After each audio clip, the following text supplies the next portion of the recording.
WGPR Detroit HD2. You're watching WHPS, Highland Park, Detroit.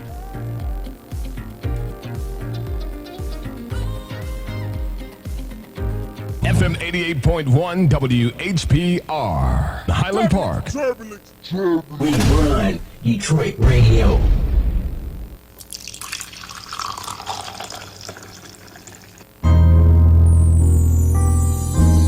It's that time, y'all. Black coffee, no sugar, no cream. Yeah, it's straight talk with Valerie. Come on. Black coffee, no sugar, no cream. Yeah, it's straight talk with Valerie. Come on.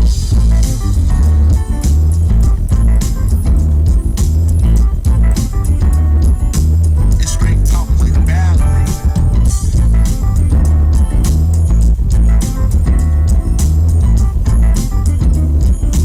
It's straight talk with Valerie. Come on. Black coffee, no sugar, no cream. It's straight talk with Valerie. Come on. Black coffee, no sugar, no cream. It's straight talk with Valerie. Come on. Black coffee, no sugar, no cream. Black coffee, no sugar, no cream. It's straight talk with Valerie.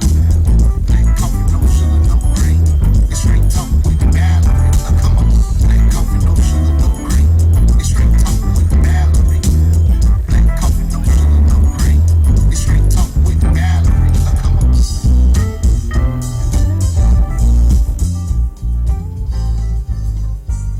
What's happening? What's happening? What's happening, Detroit? Well, I'm asking you what's happening, but tonight, as always, I'm going to talk about what's happening. And this subject breaks my heart. I'm hoping that I can get through this whole show without even crying, because I've been very distraught ever since. We're calling this show No Fixed Address. No Fixed Address. And the reason why I say that is I learned from one of my houseless friends. I see him most of the time when I leave the show. I met him under the viaduct at Woodward and 8 Mile. And I asked him some questions about being homeless. And he answered them, but then he replied. He said, "I'm not homeless. I'm houseless. This is my home. My home is under this viaduct. This is all of my stuff. This is my home. I'm houseless." So don't refer to anyone as homeless, because wherever, and if you remember that song by the Temptations, Papa was a rolling stone, wherever he laid his hat was his home. Well, that's what my friend taught me.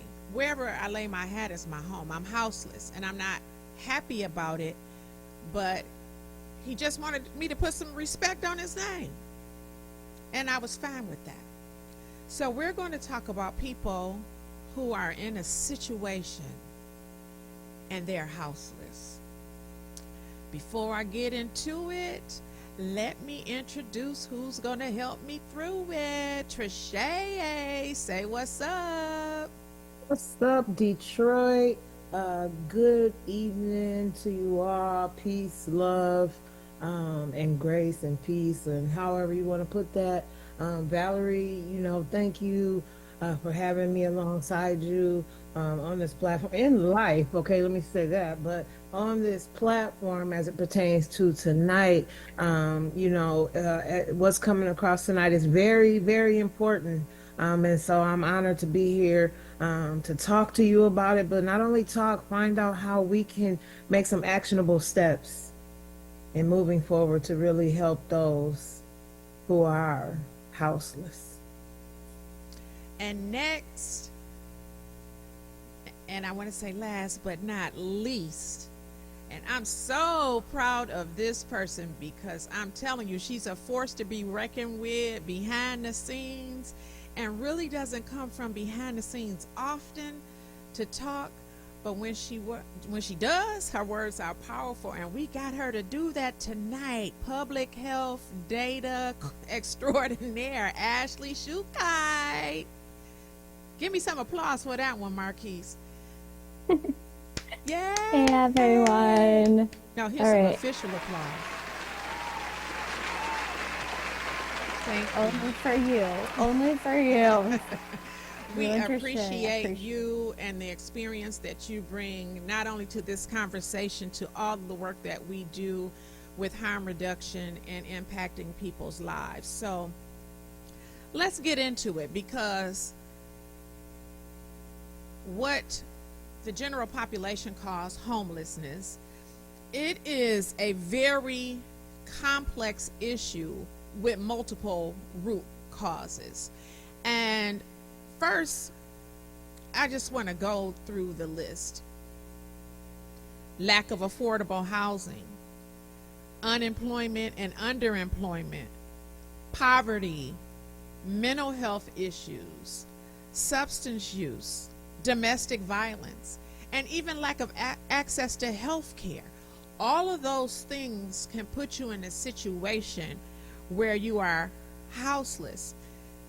Right now, housing costs are astronomical. A one-bedroom apartment can cost you $1,200 or $1,300 for a one-bedroom, depending on the area that you're in. Who can really afford that?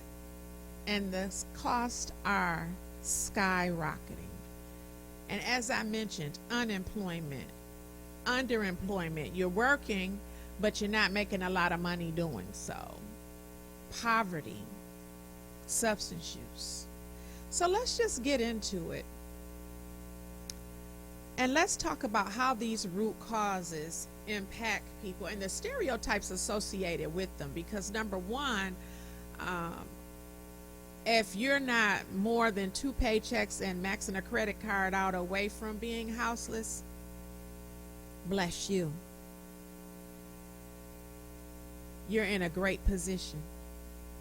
But it could take one executive order right now, one executive order, a good stroke of the pen, and everything could change, because you may not even be able to afford to eat or buy any grocery. So I'm going to have Trisha tap in and talk about some of these root causes of homelessness in Metro Detroit and what she thinks of them. Trisha? Yeah, this one for me is personal, because I was houseless. I had 2 jobs at the time. So miss me with the stereotypes that, oh, those people this and those people that. Any one of us can have a circumstance to change. You can have $1 million and go in bankruptcy just like that and lose everything and be in a position that you see other people in that you judge. So for me, it's houselessness. Let me say this first. It doesn't have a face. It doesn't have a kind. It's none of those people over there. It could be any one of us. It has been me. I slept in my car in Walmart parking lot. I slept where I could sleep that was safe until I found another job. This the 3rd job now. Until I found another job that I worked. And when I got off at the bank at 5 o'clock, I would go and punch in at this other place at 5:30, and I would stay there through midnight. And that was how, at least a few days a week, I had somewhere to be safe inside, out of the cold. This is a pandemic. So many houseless folks and kids. I heard that DPS has 3,000 houseless kids. And then when you have children that are houseless and they're with their mothers or with their fathers, how is it that we criminalize poverty? I don't understand that mindset, how we criminalize poverty. How if a mother reaches out for resources, and I've seen it, it's even happened in my family. Mother reached out for resources because she was homeless, but then there was a CPS case that was opened up. So there's so much work to do. Number one, to just end the stigma behind it. And I think that's why it doesn't have the money because as much money as came through here with ARPA, We should not have a houselessness situation going on right now. You better say it. You better say it. Ashley, let's hear your take on the stigma associated with being houseless and the different situations that put you in that position. Yeah, so I think like the first thing we have to address is this is not a new issue, right? And as the media is blowing up and everybody's starting to open up their wallet book, this has been an issue for decades in the making that has continuously harmed specific groups of individuals more than others, right? And so when we're talking about stigma, there's the stigma of getting help, there's the stigma of receiving resources, but then there's the stigma of even just internalizing of like, why am I not providing enough? And especially for individuals who have children, there's so many times that like these barriers start building up on you and you feel defeated.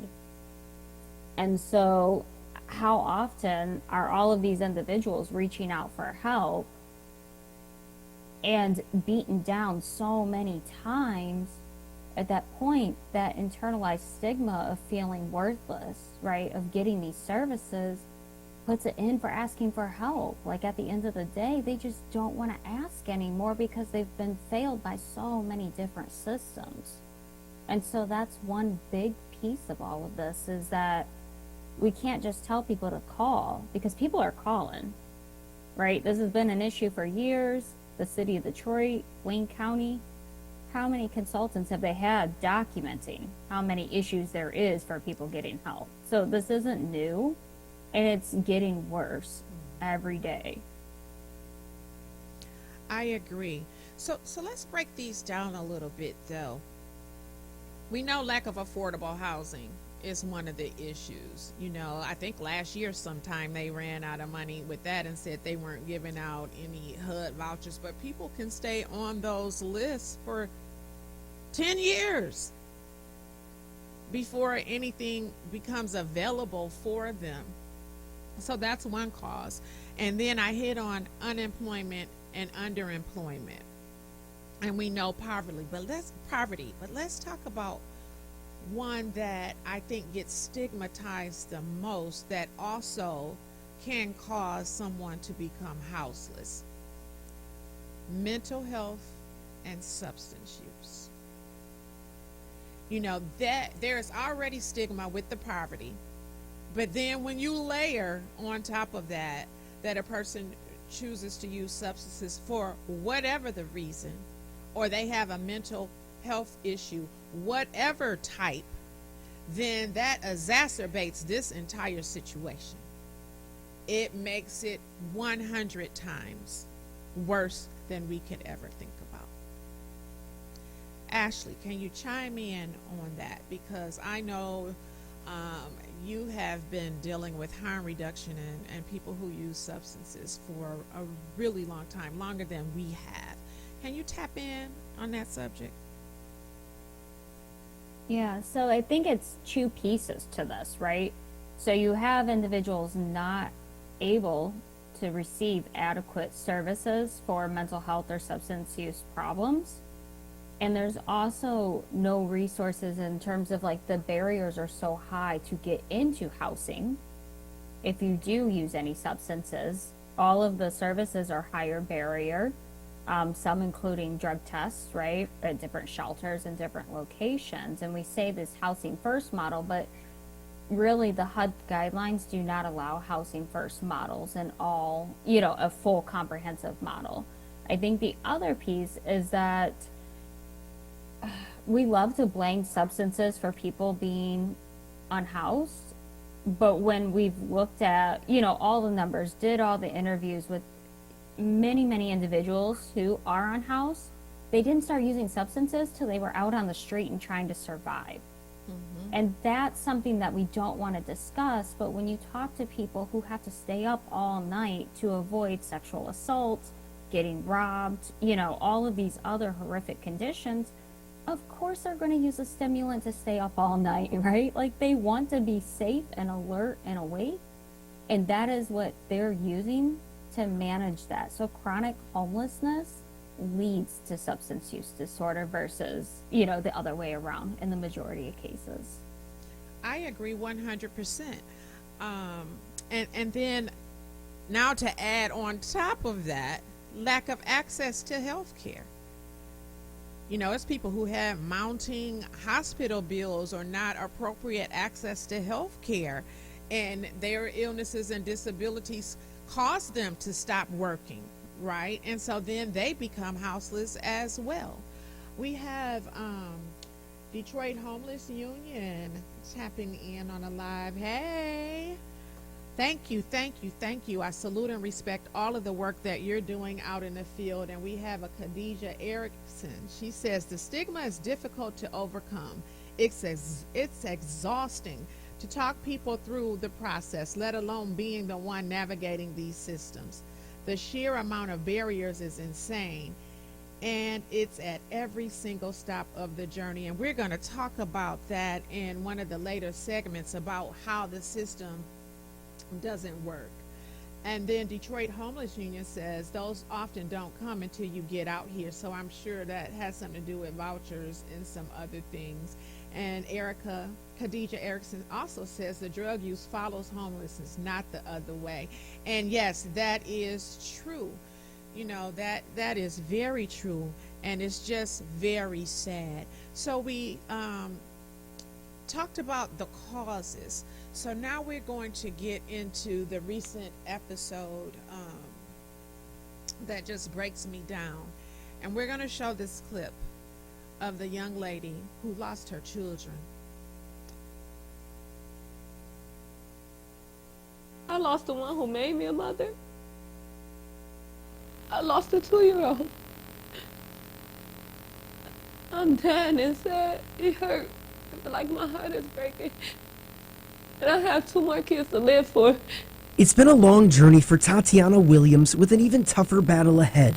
She spent the last 3 months living in a van with her children. And I regret having to sleep out there so bad. I tell them I'm sorry, but I tried. I tried to keep hotels. I tried to pay people to stay there. It wasn't working for me. 1 a.m. on Monday morning, they parked at the Hollywood Greektown Casino parking garage in below freezing temps. Overnight, the car ran out of gas, and the next day, her 9-year-old son was not breathing. I tried to give him CPR, and I was just giving him CPR. I just kept saying, Fetty, don't leave me. Don't leave me, please. After a friend helped take him to the hospital, her 2-year-old daughter was also found unresponsive. Both were later pronounced dead from what appears to be hypothermia. She didn't even get to live her life. She didn't get to do nothing. She lost her life because I had to sleep in her car. In a press conference, the mayor and city leaders confirmed that Tatiana did call the city's homeless response team back in November, but nothing ever came of it. At least as far as we've been able to determine so far, the family never called back again for service. And as far as we've been able to tell, our homeless staff never proactively reached out to say, what happened with your situation? Was it resolved? Mayor Duggan is now calling for a review of the city's homeless services. So, I got a couple of caveats I want to say before we get into this story. Number one, I read where someone said, like, well, you shouldn't have babies if you can't take care of them.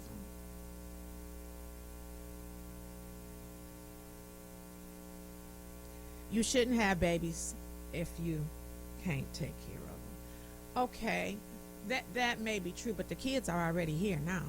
So, that is neither here or there, because once the kids are here, we need to take care of them, and I read another post, well, don't have babies by bums. Well,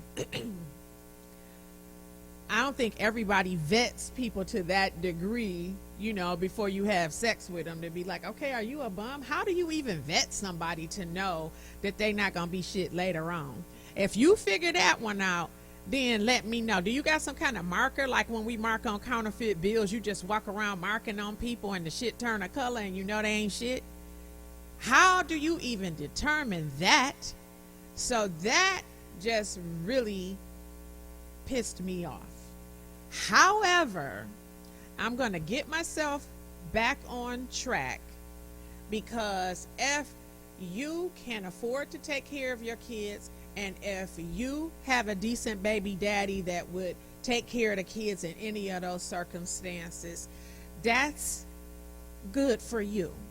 But that's not everybody. And I just don't appreciate beating people down when they're already down according to their circumstances. What did you get out of saying that shit? Like, what? I don't even know what you got out of that, because that's neither here nor there. Are you going to help the situation, or are you going to hurt it?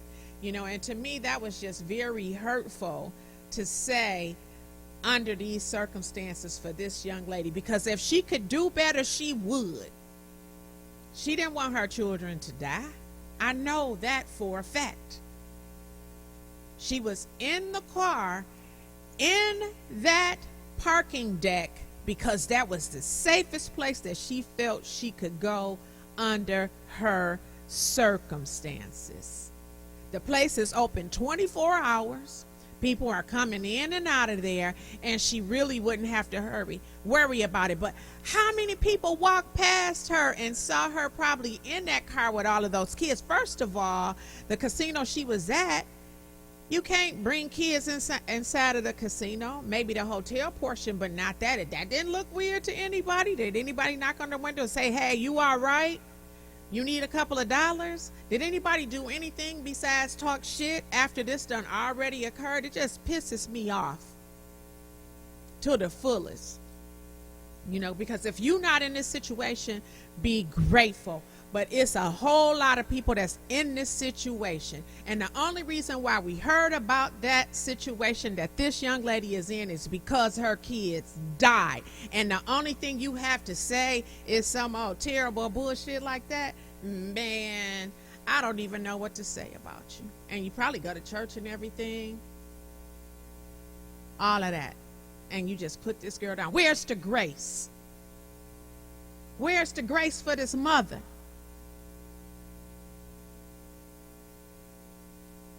Anyway, let me get back to the regularly scheduled programming. So, a day in the life of a homeless mother is more than you think it is. And it impacts far more than you ever thought about. So, Ashley, I'm going to let you chime in for a minute just so I can get my blood pressure back down.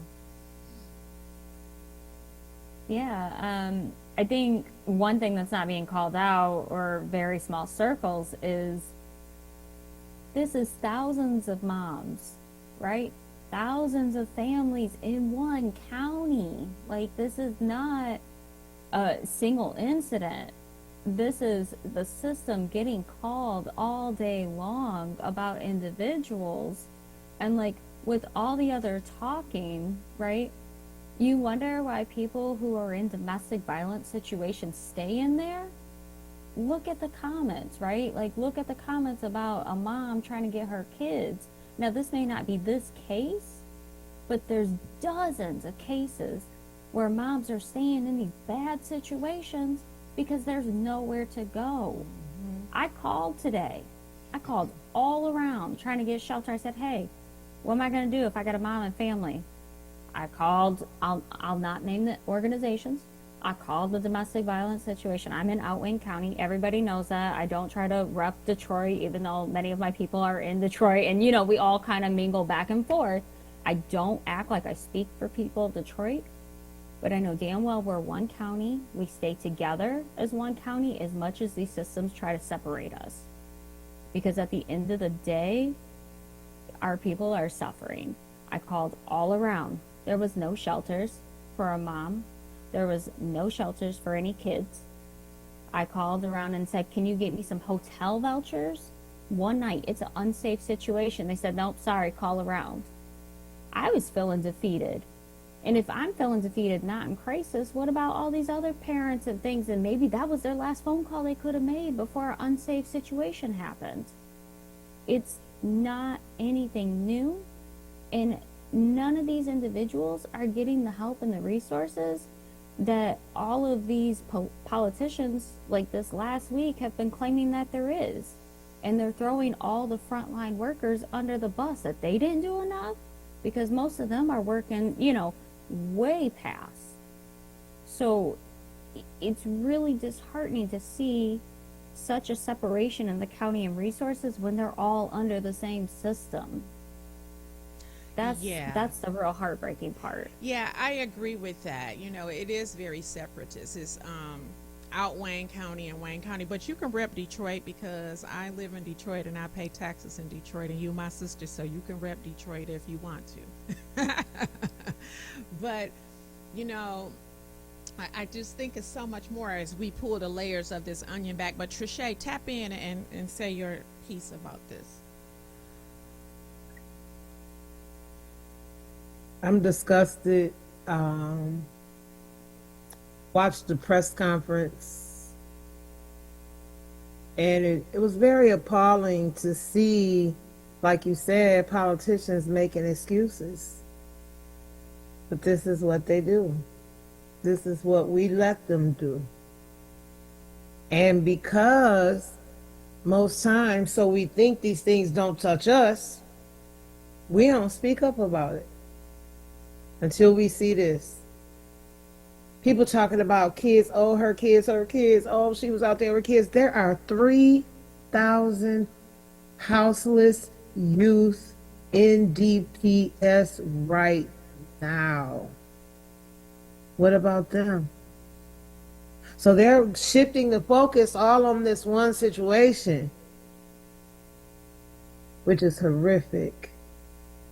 But this picture is bigger than any of us can even imagine. It crosses city lines. It crosses county lines.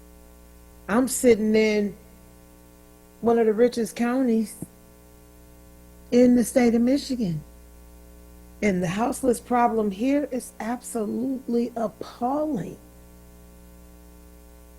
based on where we live. And people brag about it. Oh, it's the richest, and oh, Ann Arbor is number. Huh? What does all of that matter if we don't take the resources to save lives? Because this didn't have to happen. This didn't have to happen if we didn't have a father that thought that working out at the gym was so much more important than taking his own kid in, for whatever the reason. I don't care if a mother didn't give you a clear answer. If she said, take your kid, take your kid. So now we all blame this mother. And I'm telling you, I believe in my spirit, they're going to charge her. Me too. Kim Unworthy is probably going to charge her. I hope not, because I think that would be one gathering we would need to be out there for. I hope not. But at the same time, it's very challenging for her. And I even heard someone say, well, she say her kids had everything they wanted. I'm sure they wanted to sleep in the bed at night. Man, I always get close to that FCC line and be cussing and stuff, so I'm not gonna do that tonight. I gotta keep myself in check. But I thought that was the most ridiculous thing. What she was trying to do was keep her children as comfortable as possible, so giving them a toy. She never specified what it was, so we don't know what it was. Everybody don't have to buy their kids Jordans and the video game to be happy. It could have been a lollipop from the dollar store. You don't know what the hell she bought the kids to make them happy. When she said they had everything they wanted, she said what she said. So to turn around and say, I'm sure they wanted a bed, yeah, okay. That just say a whole lot about you as an individual. Because a lot of these things didn't even have to be said. I'm so glad that she's probably not even on social media to read half of the dumb stuff that's even being said, because it's ridiculous. And it could be you. One executive order, it could be you. And I want to visit Africa. I'm 87% African. I've done my DNA. But I ain't going no damn where right now. I get on the ship and call myself going on vacation, and one stroke of the pen, my ass will still be over there. One stroke of a pen, we are away from situations that aren't desirable for the working class and anybody else up under that. One stroke of a pen, and that's it. And what we're talking about tonight was bad before all of this other stuff started happening. So this is just making conditions 10 times worse. What's going on? Period. That mother, the heartache and the pain that she's feeling, I couldn't even imagine. I couldn't even imagine. And yes, Jennifer, in the blink of an eye, because baby, what goes up gonna come down. And all of those people you stepped on to get up there, you gotta pass by those same people on your way down. And you better hope that somebody has enough grace and love and compassion in their heart to help you. Because I'm gonna tell you, I've been very sick before in the hospital. And at that time, when I was laying on my back sick, I didn't say, oh, can you go get me the keys to my BMW? Oh, could you go get me one of my fur coats? Could you go get me my Movado watch? I didn't ask for none of that shit.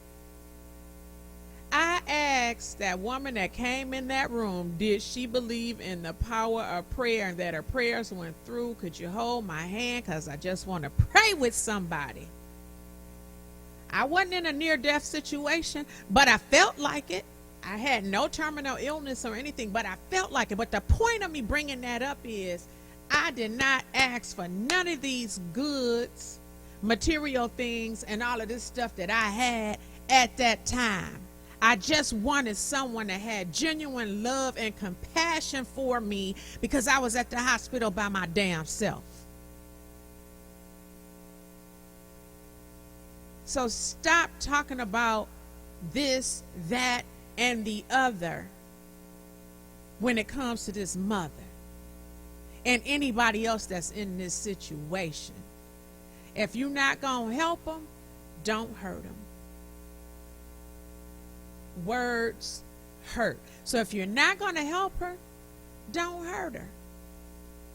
Period. If you don't want to open up the doors of your home or do anything like that to help anybody, because that time is here now. The time is here where we might have to open up our doors and let someone come in, whether we have a trans family member, a bisexual family member, a family member with kids that's underemployed. We don't know.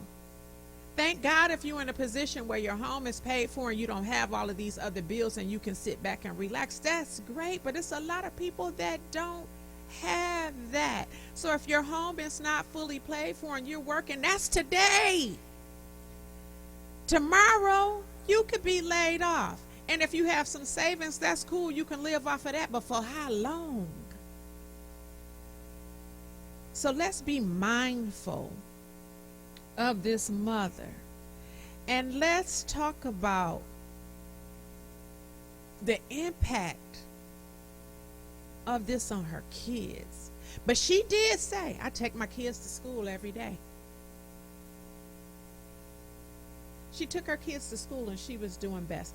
Ashley, can you just speak in general about some of the cases that you know of? Because we've handled several together when it comes to this, and we'll dig deeper into those. But can you just talk a little bit about what that's like, you know, living with your children in these situations? Because we know people that are participants in our program that live in encampments. So Ashley, tap in for me. I gotta calm down. Yeah, so most individuals who are unhoused are working, are making sure their kids are fed by whatever means necessary. They're making sure their kids go to school. They're doing the best they can. Most of the time when people contact myself or the team, this is not something they didn't know where to get resources, right? Like, they're like, hey, I called this place. They're supposed to do housing. I called them 4 times. I haven't got anywhere with them. I'm out on the street with my kids. And so that's like a big majority of the cases, or people that are about to be evicted. And that is rapidly growing in this last year with evictions, especially for mobile home parks, as you know, corporations are buying out the mobile home parks, increasing rent by $600-700 a month. They can't afford it, right? And so that is like a bigger piece of this, is that it's not just the one person didn't pay their bills or didn't have anything. It's they're sustaining life for their children. They're making sure that they're doing whatever means necessary, whether it's criminalized or not. They're making sure that their kids are taken care of. And by far, it's not that people don't know where the resources are. Like, I think that's been one thing with this whole case, is that they're like, oh, they just need to know where to go. People know where to go. There's no space. I dare anybody that says, oh, there's space, take your butt down to the shelter. I want you to stand in line. I want you to wait. I want you to wait hours outside in that cold to see if they let you in. I want you to go take your 4 or 5 kids, bring them into that warming center, and just sit there, and how unsafe you feel, right? Sleeping on a little cot that you had like in preschool. Stay there just for a little bit and see what it's like for individuals, because it's not safe, especially for moms and families. And it's something that, you know, you can't unsee once you see it. And for the amount of people that don't understand what it's like, when you call a shelter line, if you don't say the right words, you don't get sent to the shelter part. You don't even get acknowledged that you need coordinated entry. So they can say call for help, but they'll be like, okay, here's 211. Let me email you the list of places. They're not going to tell you that you can't get in because you didn't say the correct words. I'm sorry you're crying. I'm sorry you're upset, but you didn't say the right trigger words to get into coordinated entry. And then if you do, they're going to tell you the shelters are full. I hope you have a ride, because in Out Wayne, we don't have public transportation. Nobody's going to come pick you up. And then the other thing is, even if you busted your butt, sorry. FCC, No, you can say ass. I say it. Okay, all cool. that. This is new. But even if you do everything you can, if you paid for yourself a hotel to take care of your kids and keep them off the street, now you're disqualified because you can afford a hotel. So too bad, you don't count. So I think like the misunderstanding of how the system works, or how the system is failing people, I don't even know if it's failing because it's intentional at this point, like everything else. Like, if you don't understand that system, like, I just ask people to sit back, come volunteer with us. Ask any of us out on the street if you're in that area. Come volunteer. Come make some phone calls, because I guarantee your mind's going to be blown, and you will start advocating for these individuals. Absolutely. Because, you know, the part that kills me the most is you're homeless and may not even have a regular ID, but you need a homeless ID. What the hell is that? An HMIS number or something? Homeless, whatever it is, it's a homeless ID. I might not even have a regular ID. What? But you need one of those too, to be in the system so they can look you up, because it's all data driven. Yeah, it's data driven so you can get the money that you need, you know, to do these services. But then what's happening? Are you really doing them? And then, oh, well, we might have a pot of money, but that's for Detroit. We don't do Out Wayne.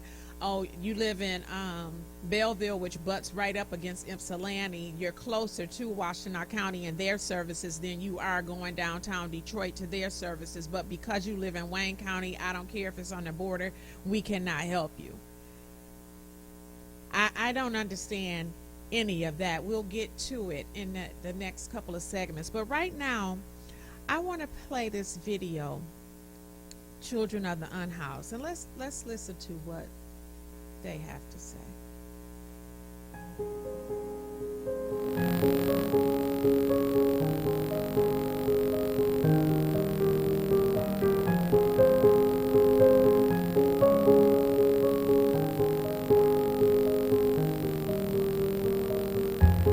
What is the hardest thing about not having your own house?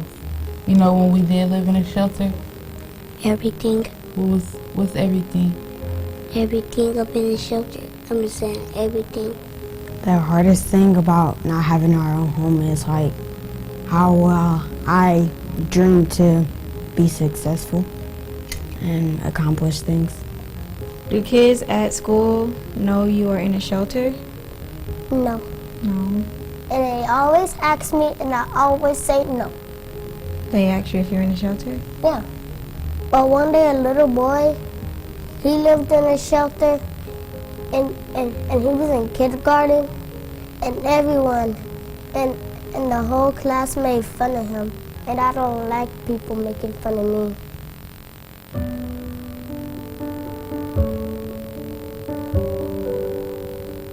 How did it make you guys feel when I told you that we might not know where we're going to live? Scared? Yeah. What were you scared of? Rain, because rain can be cold, and snow. You know how it made me feel? I was scared. What I was scared of is not being able to keep you guys safe. It makes it harder to do homework in a shelter. You don't usually, you can like hear a noise, like the bathroom and the kitchen, so it doesn't really get quiet. Were you scared when you lived in a shelter? Yeah, I feel really uncomfortable.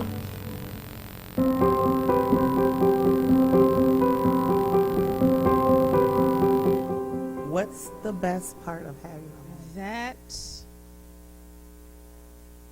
I'm doing everything I can not to lose it, and that has me really choked up. The little boy said, hey, I can't even dream about being successful in this situation. And the one boy said, hey, I'm not telling anybody I'm homeless because they're going to tease me. So I'm not going to say anything. The other little boy, I'm scared. I fear for my safety. But I'm glad in that clip they had a father also. And he said, I'm scared that I won't be able to protect you. You know, and let me just tap into that too. Go to the police station. For what? So they can call CPS? I'm going to go to the police station and I might already have a warrant. I'm going to go to the police station and my plates might be bold. I'm going to go to the police station for what? Because you want me to walk through the front door when I have some conditions that you would be walking me through the back door if you knew about them. And I'm going to say that again. You want individuals to come through the front door of your police station with my situation that you would bring me through the back door if you really knew about it. That part. Go ahead, Trisha. What you're describing in real time happens all the time when police get involved in matters that they are not necessarily trained or have the mental capacity or emotional empathy, right, to be able to deal with that situation. And whenever you bring the police in, I'm telling you, my niece bless her right now. But she's in that she was in that situation. She was running from a guy, trying to get away from him. Her child's father ran, left her home because he had came and tore the house up, tore everything up, so she had to flee, left her deposit, nothing. Called a shelter in Wayne, called a shelter in Wayne County. They said she was on a list for 6 months. She never got a call from that until a year and a half. She wound up getting the place and then had to run from the guy again before they even called her. And that was a year and a half from the first time. So, I mean, in the same thing right here in Washtenaw County, they have what's called Hawk. And I don't care about saying the names. They have what's called Hawk. You call Hawk. Hawk dictates the people and keeps everything. And I understand that. They want to keep everybody on this concentrated list. But sometimes there's no follow-up. Sometimes, you know, people slip through the cracks. And how can somebody wait for 6 months that needs housing right now?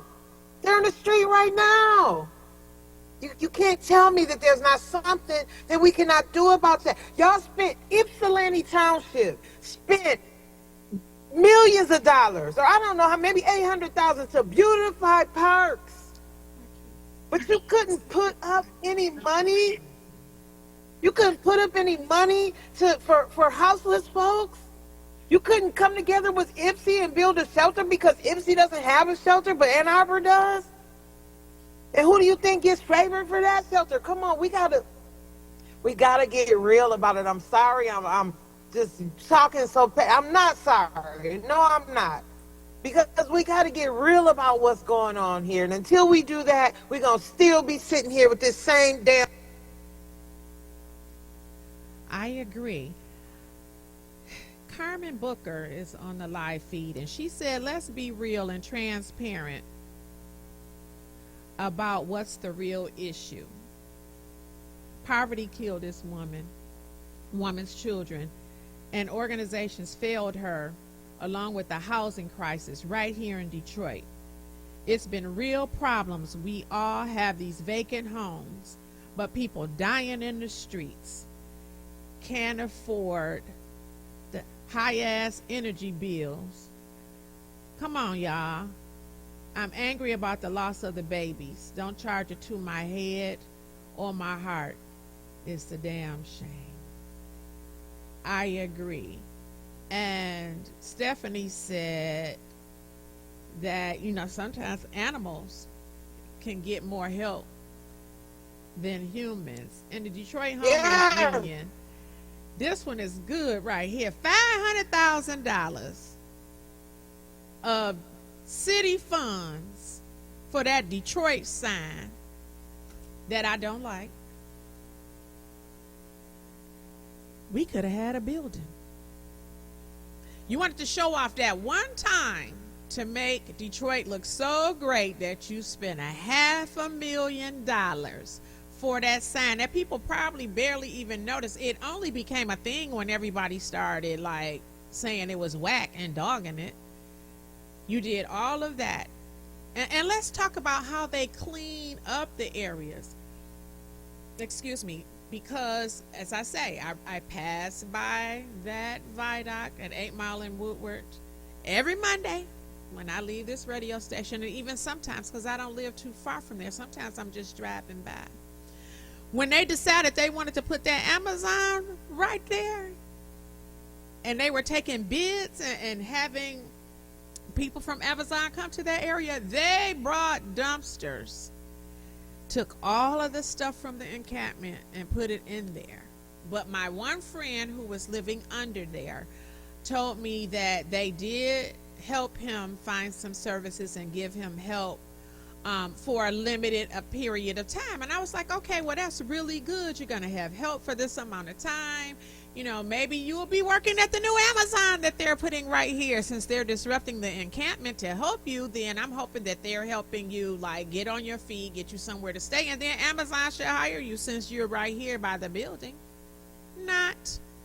They cleaned that area up long enough to get Amazon to agree and sign that contract. I don't even think the ink was dry before those people were back on the streets trying to find food, trying to find shelter, and living the way that they were living before that happened. And that's just crazy to me. Crazy how we show out. I bet you couldn't find one person with that NFL draft. They cleaned that city up. I don't know if they locked them up. I don't know what happened. Maybe they found room in the shelter for them during that time. But I tell you what, it was temporary, just enough for us to show out, displace them, because again, that's their house. That's where they've been living, and the police and everybody else knows it. So they knew exactly where to go find them when they wanted to make it look like everything was okay. It's sad, it's reprehensible, it's despicable, and I could go on. I could go on. But let's touch a little bit on the impact that this had on those kids. We heard it from them.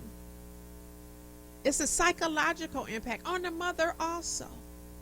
It's a psychological impact that's associated with that. They have this program, McKinney-Vento, that if a child is homeless and they're in school and they're aware of it, they provide some services. And as far as I know, that's transportation. So the school has to make sure that they get back and forth to school. I'm not quite sure of any other resources associated with it. But a lot of people are even scared to say that they're houseless because they don't want CPS. They have a duty to report at the school. And how they report could end up in a very, very bad situation for that family. So they're probably not even going to say anything. And it's really sad. Ashley, you want to tap in on that? Yeah, so with the schools, it really depends on the district and like funding for McKinney-Vento. And like sometimes, you know, when we call and contact the schools and they'll say, hey, we'll cover a certain amount of time, but then they just kind of do that refer and shuffle, right? Like, all right, we got you covered for this week, but now we got to put you into the homeless management system. And, you know, we can say like CPS's job is to investigate and not, you know, criminalize people. But if that was the case, then we wouldn't have so many black mothers and black babies in the CPS system that get caught up in the criminal legal system, right? Like, we have these thoughts that we want CPS to do well and that they really should be investigating cases where there's actual abuse or neglect and things. But what happens is when you look at it historically and even now, it's still going to be the black mamas that are criminalized. And that goes over and over again. It doesn't matter where across the country, that we're just listening to what sounds good on a marketing and not looking and listening to what's happening to these families broken apart. Very, very, very sad. I'm looking here. The Detroit Homeless Union said they removed the unhoused at 8 Mile and Woodward to start a project in 2021 and pushed out our unhoused project, which isn't finished. Where are the funds? Yeah, you know what? And I agree with you because it's a hotel that they were renovating on the other side of 8 Mile and Woodward. So it would be on that northwest corner. I was thinking like, okay, you know, Amazon is coming to town, so they're renovating this hotel. This would be a good place. Maybe they're going to take my friend and his friends from the encampment. And I didn't add that his girlfriend was out there too, and they had a baby, but her mother came and got the baby. I don't know why she didn't do anything else. None of my business really, but it did cross my mind. But I'm glad that the mother did come and get the baby. But I thought like this is a great place to take those people from that encampment and put them in it. No, that didn't happen. Not at all. And I was just disheartened because Sri Tanadar, you live in Detroit. along with a lot of other representatives and Congress people that I'm sure drive along that 8 Mile and Woodward corridor. You seen those damn tents over there? You and a hell of a lot of other people in position that are Wayne County commissioners that hold the purse strings. You've driven past that area, many more, but everybody knows that area for sure, and the area that's under the I-94 overpass coming right up there at Livernois, the one down at Hart Plaza. You know these areas. You know them well enough that when you want to showboat the city, you move those people out of the way. So I know you know they there. You have to know they're there to move them. But you don't do anything else after that. Shame on you, but shame on the people that vote for you. That part right there. And you know, Valerie, what saddens me is that, you know, how one of the council folks lied, because they said that this girl did not reach out to them, and then they went back and they saw that she did. So it's like, not only did she lose her kids, now she got to be crucified by people that is lying on her as if she not do everything within her power to reach out. Well, if that's the case, then why is there a track record? Why is there a track record of all the people that she reached out to ask for help? So it is my hope that Kim Worthy understands that charging this lady to me means that they should be charging city council. They should be charging, I mean, you're going to charge somebody, charge the father, charge everybody then. Because everybody dropped the ball when this woman, black woman, tried to do everything that she could for her kids. Yeah, someone on the thread said the same thing, and thank you, Andrew, for saying that. He said it was the Motorama. I couldn't remember the name, but I know I have given a numerous amounts of money every Monday so that people could go there and take a shower and stuff like that, especially when it got this cold. I would take my gentleman's hunting bibs. He would be looking for, where's my hunting bib? I gave it to my friend under the viaduct. And he was like, okay. And then he kind of got on the bandwagon with me and started looking for him so that he can help him. You know, we all have to band together. And so I just feel like now's the time. Now's the time. We have to march. We have to have some marching orders.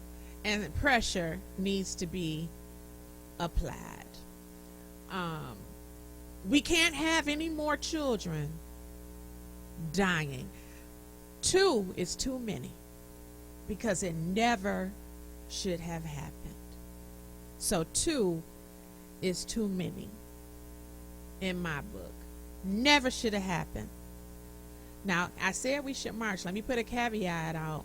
I'm not a protester like that. I come alongside you. I join my warrior sister because she stands 10 toes down behind me. I'm not saying that anything is wrong with it or whatever. That's not my strong suit or my area. The way I advocate is what I'm doing right now, and I have a few other ways that I advocate. But I will stand out there with you, 10 toes down on this, and do what I can to help open up these airways to help. I invite Detroit Homeless Union. You can get in touch with me. I'm not sure who's on here from that organization, but we definitely can do a part 2 and have a conversation about this. You're welcome to come on, because I think we need to use the airways and any other ways we can to bring light to this situation. I think we need to stop voting for people who don't have our best interests. You know, we shouldn't be voting off name recognition. And when I say our best interest, I mean that our best interest. I'm okay today. I don't know what the stroke of the pen may bring for me tomorrow, but I can think about situations where somebody was praying for me when I didn't know how to pray for myself. I could have been in some bad situations and in the ground. So we have to think about that. Be grateful that this is not our situation, and be helpful to those whose situation it is. Because you're not no better than anybody else. Cut yourself. Your blood is red, just like mine. And like I said, when you get in that hospital bed and you sick, none of those things you have acquired will be helping you in that moment. You are no better than anybody else when it comes to that. Actually, if you look down on people in this situation, you're worse. You're one of the worst human beings on this planet. It's terrible if that's what you're doing.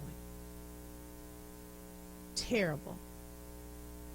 Because it has been a situation that everybody has been in that wasn't lawful, that wasn't great, and you probably needed some help at one point in time. So stop it with your shenanigans. So let's talk about the shelter system. Marquise, can you roll that video for me?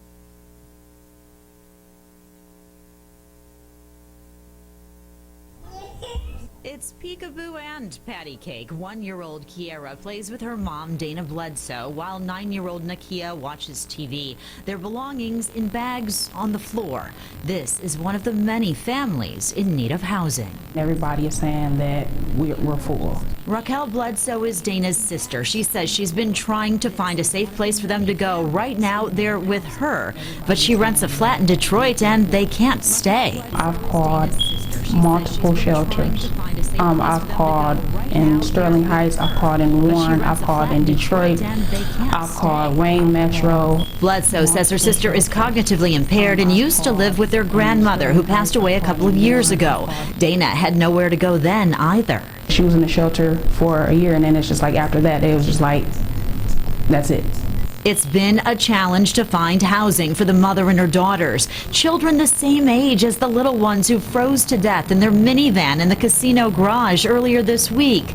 Their mother had asked the city for help with shelter but didn't get it, highlighting the urgent need for housing and resources for families. They'll say, oh, you know, it's places available. They're not available. It's unfortunate that kids had to pass away for her to get some attention, to get some attention. Fox 2's in the process of reaching out to multiple shelters to see if we can find some long-term placement and care for this family.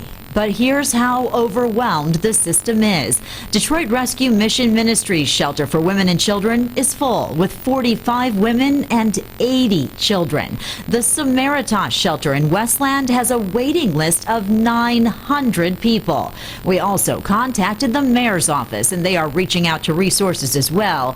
Earlier this week after the tragedy, Mayor Mike Duggan promised this. I want to make sure that when people call, they get... We are going to play the rest of that clip on Duggan shortly. That young lady had two of the conditions that I talked about before. They said she is cognitively impaired. She has a child. So cognitively impaired, they would put under the umbrella of a mental illness, and she has a child. She said she called Wayne Metro, and the young lady who lost her children said she called Cam. Ashley, can you tap in and let's talk about the system, the housing system, and give us a little bit of that process? If you are, I'm going to split this up to Wayne County or City of Detroit. Even though they are under the same larger umbrella, they are separate until you get to a certain point.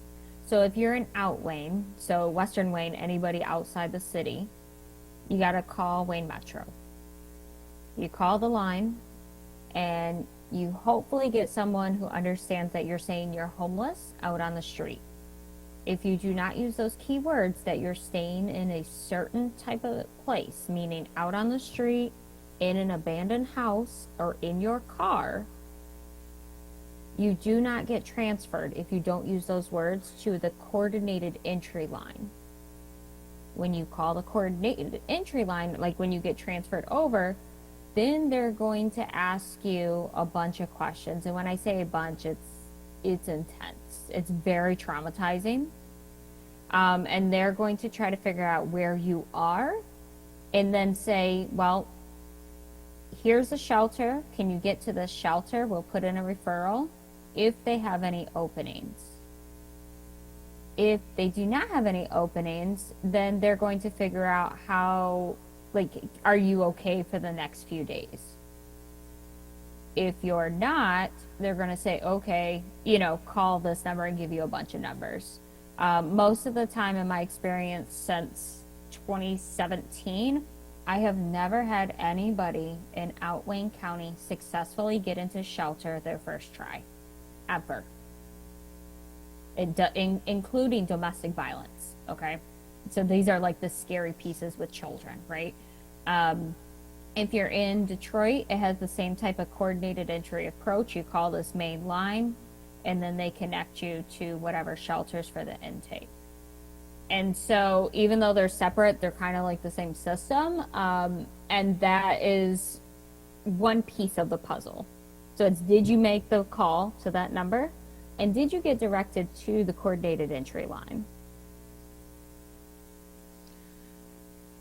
Yeah. So I have had multiple cases of individuals that called the number and did not say the right things, or if they did get an intake, they ended up getting a list, and then they had to call all of these numbers just to be told that none of the places have any funds to help. So, you know, this brings about another prong to this beast, and that is saving people from losing their homes before they become houseless. That is just as much of a daunting task. Helping them stay in their home before they're put on the street. That should be a priority also. So there are multiple levels to this thing that we have to break down. And I'm glad Detroit Homeless Union said that they would be willing to come on. I would like to have them on next week as we just segue into getting to the root of this thing. We know the root cause. And I believe everyone that's on this live and on this show, we got the solutions. It's not rocket science. We have the solutions. I guarantee you, between Detroit Homeless Union, my nonprofit organization, Ashley Shukite Consulting, Survivor Speaks in Trichet, and hell, we got Stephanie and Jennifer Rochelle on here. One is the baddest braider and one is the baddest stylist. We can even get your hair together. So what's the problem? Well, we're going to find out. So I'm going to, if Detroit Homeless Union can inbox me, or if Ashley, you know the person that's on, give them my contact information, and we'll be back at it next week with this one, because it's a whole lot more that we need to say. So at this point, I'm going to play, or ask my wonderful, wonderful engineer Marquise to play the clip, and let's hear what Mike Duggan had to say. As questions continue swirling about the tragedy that happened in this casino parking garage in Detroit this week, police are revealing some new details. Interim Chief Todd Bettison says 2 adults and 5 children between the ages of 2 and 13 were living in the van. From what I've been told, is that the mother had a lot of pride. She loved her kids, and she wanted to keep the family together. This tragedy involving the death of a 2-year-old and 9-year-old is also a situation that has Detroit's Mayor Mike Duggan choked up. It's a terrible day in Detroit as we deal with the tragic loss of 2 young people. The mayor's revealing that family contacted the city on November 25th saying they needed a place to stay. However, he says there was no follow-up from the family, and weeks later, Detroit announced adding hundreds of family shelter beds and drop-in beds for vulnerable residents. Yet Duggan says no city staffer proactively reached back out to the family. The heartbreaking part of this is that there were family shelter beds available just a few miles away. Now, Duggan's asking the deputy mayor and director of housing services to spend the next 2 weeks evaluating the system. Having services available doesn't mean very much if the residents who need them don't know how to access them. Meantime, community members are stepping up to help the grieving family. When we heard about the need, we jumped right into it, and there was no hesitation on our part to help this family in need at this time. Among them, staff at the new McFall Brothers Funeral Home on Detroit's west side. Reverend Julius Baker says its team and vendors are meeting with the family and offering to help with funeral expenses. That right there is unnerving to me. He said that there were family beds available just a few miles from Hollywood Casino parking deck. What? There are no beds available? He told a lie. Where you speak, there are no beds available. So Trey, tap in. I'm going to tell you right now, from working at a shelter firsthand, a domestic violence shelter at that, I might say the name, I might not, safe house. But I volunteered in the shelter. And in the shelter, when you're volunteering, you have to answer the phones and do intake. The study was denying people talk about wasn't no rooms. So on my shift, I got to looking in the books. And I went to go see, and we had all these dirty rooms. Oh, well, we behind because such and such. Y'all sitting down here in this office with cleaning supplies. So you know what I did? I went and I cleaned the rooms myself. Was that why I was hired? No, but this is what I'm talking about being a true servant, putting your hands to the plow when you see something need to be done, especially when lives are involved. So I cleaned up all those rooms, and guess what? They fired you. Well, no, not that time. They never fired me. They just asked me to stop volunteering because they said I might make them look bad. But what they did was still was telling people that the rooms was empty. Then the excuse was, well, we don't got enough workers. The ratio to this and that is not appropriate. So I'm just... take your excuses and just say you don't want to help people. That's it. Because if the rooms was open and she reached out to, was it Mary Sheffield? She said she reached out to, or somebody on city council. If the rooms was open, why Mary Sheffield's office didn't do the research and get her in the rooms then? Don't make no sense. So allegedly, Duggan lying. Well, here's the thing, and you know she's running for mayor also. Here's the thing with that.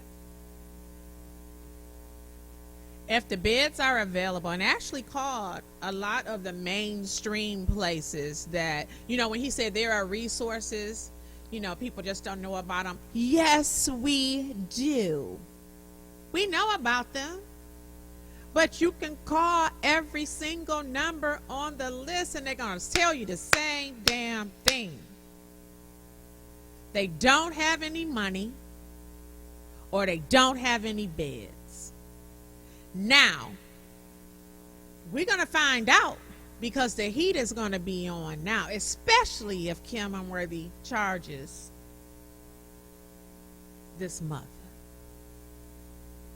But the pressure is on. The entire country is looking at Detroit right now. This is happening everywhere, but right now, CNN even did an interview with this young lady. They're watching. Do the right thing. Do the right thing. Don't be an opportunist, and when the camera is in front of you and the microphone is in front of you, you say the right thing, because I don't care what you said.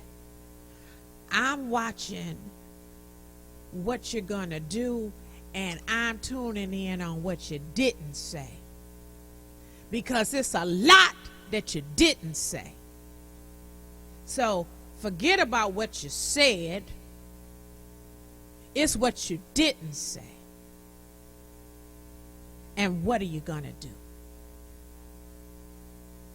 Because 2 babies dying is too many. And there are more. This one just happened to make the news. This is not the first time that this has happened. It's been babies that they might not have died, but they've had hypothermia. I'm sure adults have had hypothermia, being out in these elements and stuff like that. I'm sure of it. So what are we going to do? And with that being said, I'm going to get some closing remarks, but it looks like Detroit Homeless Union is down for coming back next Monday. And so the police stop you, Trisha? I see flashing lights. No, I'm at the airport picking Elsa up. Oh, okay. I was getting ready to say, girl, I have to be on my way. All right. We're going to pick this up next week, but closing remarks from you, Trisha?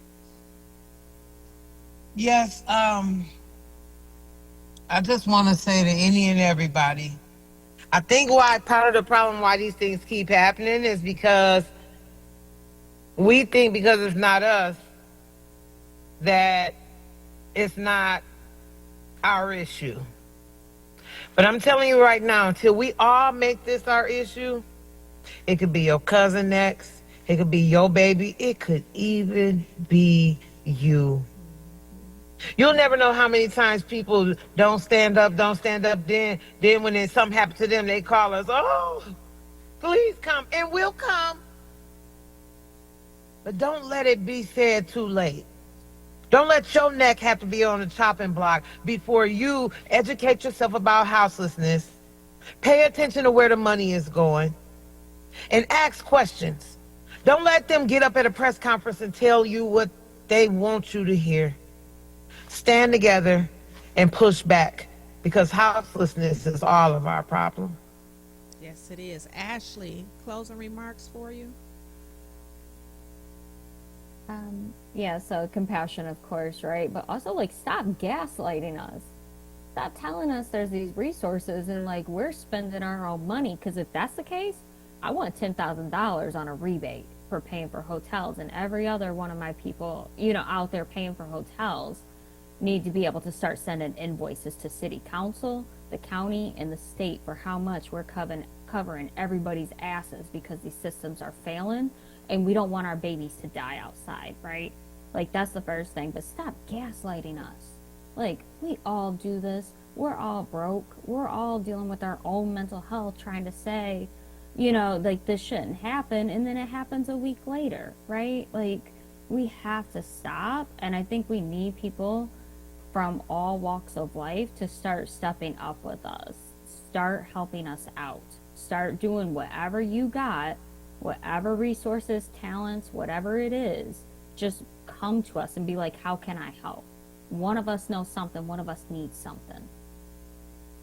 I agree 100%, because I know you and I together have spent hundreds of dollars getting rooms for people, especially people who are sick and that don't need to be out in the elements anyway, but because of their illnesses, we've done that.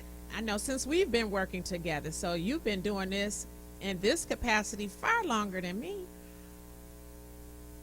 But I think we can press them. While the world is watching, now's the time. And it looks like Detroit Homeless Union is in the position. I saw some of the comments. I'll look at them more intricately when I get home, or basically when I have the conversation, but it seems like they're in a position, and they probably have a blueprint. Like I was saying earlier on my way in, COTS, they have been around. I don't know if they're good, bad, or indifferent, but they have a blueprint So we don't need a plan. Everyone that is on this show and this live, we have a solution. Give me my money. We can do a TikTok. Give me my money. Give us the money. Give us the money. Because when you give me my money, then we can do something about this. So, you have been listening to the Real Black Coffee, No Sugar, No Cream, 107.5 HD2 on RadioWeCanSee.com and on Facebook Live. We will be having a link to this show that we will be putting up, and it will be on the Real Black Coffee YouTube channel. Please share. Please join in. Please help us.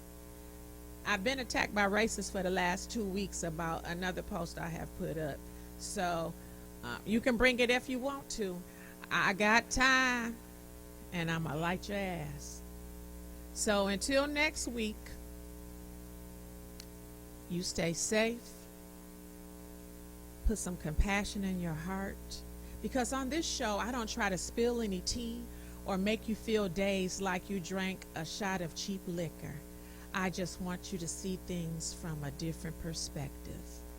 Mine. And we're out of here.